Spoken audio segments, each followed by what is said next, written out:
knitters, it's Nancy from NobleKnits, and today we are going to learn how to knit in the round for left-handed knitters. So let's get started. You'll need a skein of yarn, a stitch marker, and the required needle length. So I'm using a 16-inch 5.5 millimeter needle, which I think is a size 9.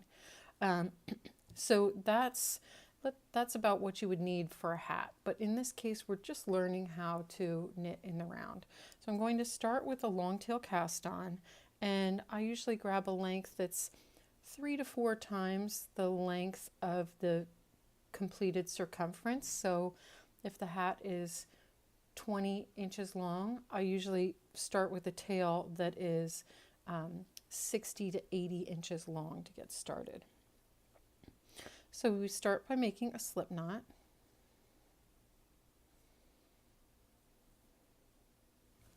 And then you're just going to put that on the needle, and that's going to go on the needle. The needle will be in your left hand because you're going to be working onto this stitch. So then the stitches will pile on going this way, and when we're ready to start knitting in the round, we'll start on this stitch over here, and we will knit from right to left instead of from left to right, the way a right-handed person would knit. So your long tail is going to be in the front, and your skein of yarn will be in the back. So you're going to insert your thumb and finger in between the two strands of yarn, grab the yarn, and then lean back. You're going to go under the thumb, over the finger, and back, like that. And I'm going to cast on probably 80 stitches.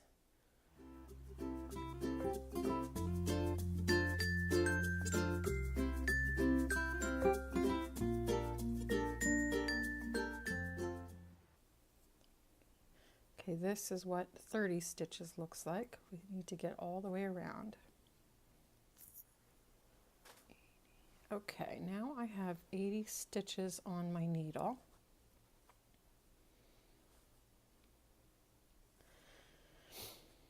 And I have a little bit of a tail left, so I'm just going to grab a pair of scissors and clip that because I don't want to accidentally pick up this long tail and start knitting with that. And I can tell you out of experience, I've done it way too many times. So now I just cut the excess. And a pattern will usually tell you to join in the round, being careful not to twist the stitches. So that's really important. See how you have all the loops, and then you have this kind of backbone here to all of your stitches. It's really important to make sure they are all facing the same direction. If you happen to get a twist in your stitches like this, what will happen is you're going to create a Mobius type cast on, and it's going to put a big loop in your entire project, so you don't want that. So make sure they're all facing down. All of that backbone is facing down, and there's no twists whatsoever in your cast on. Okay, so that looks good. Now it's important so here's where we cast on. So what happens is now this is our first stitch. That first stitch we cast on is going to be the first stitch that we knit. So you're just going to kind of ease your stitches around, and before you make that first stitch, you're going to just place a marker so that you know that that's the beginning of your round. Now you're just going to start knitting. Those first few stitches are always a little bit of a struggle, but once you get past them, you'll be sailing. I never love the first round after a cast on. It's always a little bit of a fight. But now you've created this join, and you're knitting in the round. So I'm going to get all the way around and show you what it looks like when you finish a round and you move on to the next round. Also, when you're knitting in the round, you're always on the front of your work. So the knit stitch is always what shows on this side. And when you turn it and look at the reverse, it's always going to be the purl side. So if you're knitting this side, you don't have to knit one row, purl one row to create stockinette stitch. When you're knitting in the round and you're just knitting, it's always creating stockinette stitch for you.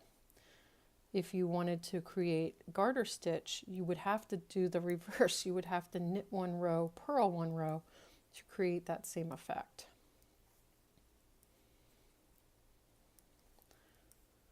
It took me a long time to wrap my head around that concept, but once you understand what the stitches are doing and that you're just talking about the front and the back of the work, it makes a big difference. So I'm about halfway through this round. And as you can see, I'm knitting continental style. I included how to do that on my last video. I just hold the working yarn in my right hand and I allow the left hand needle to do all of the work. And I kind of pick the yarn through rather than making the large, I'll show you how to do it the other way. Instead of doing this, it's a lot more movement. Okay, so we are wrapping up here. Here's the last stitch. And what you'll notice is there's usually a little gap here between the first and last. You want to make sure that that doesn't get twisted. That stays right down here at the bottom. You don't want it to get jumbled up and it will go away. So you're going to just move your stitch marker from one needle to the other and then continue knitting. And as you knit, that little strand will go away. And then you have enough yarn here to weave in the yarn end when you're done.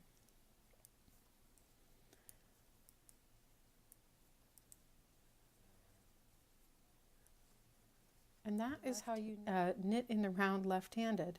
I hope you liked this video. If you did, please give me a thumbs up below. Leave a comment for what you would like to see in left-handed knitting. And follow me or subscribe by clicking on the subscribe button down here in the lower right-hand corner. Hit the little bell button for notifications. Thanks so much for watching.